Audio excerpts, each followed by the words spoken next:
Okay, here's a quick case study for one of my students, a mini tour player, or was a college player when I first got him here on the left, and complaining about blocks and hooks, just overall inconsistency. So things we worked on with this player, or the things we wanted to improve upon or make some motor pattern changes, was the main issue was this really dramatic kind of dropping of the head and torso into the ball.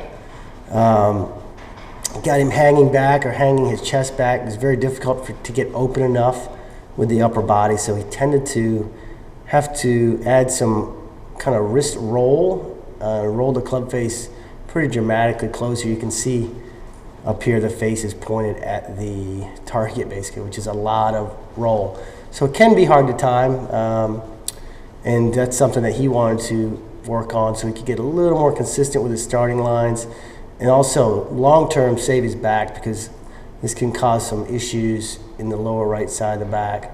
I know because I've lived it, had this similar type of move.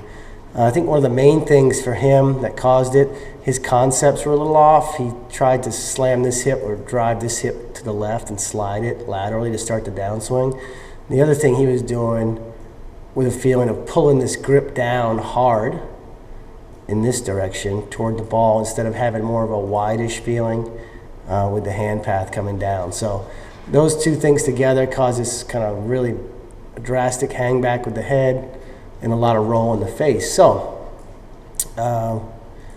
what we did, and this was over the course, these changes took place over the course of I think just a few months. He's back here on the right. This was yesterday, and let's take a look at the changes, draw the same lines, and see if we can see a difference. So good looking position there, and you can see how much more on top of it he stays with his chest through the shot. So the keys were to get the left hip kind of moving back and around instead of sliding it, and also not to pull straight down on the grip, just kind of keep the width in his arms and not pull the arms down straight toward the ball. Gets his chest opening through the ball, and a lot less rollover in the face, and you can see how that face looks there. So he's getting a little bit more consistent with his starting lines. Not as much stress on his body, so he's, after the round, no sign of kind of lower back pain, which he was starting to allude to in this before swing on the left. So again, more on top of the ball, chest on top of the ball and rotating. The next step is to kind of get these hips opening a little bit more through the shot, get a little more open with the pelvis and the shoulders. I think he's going to see continued improvement.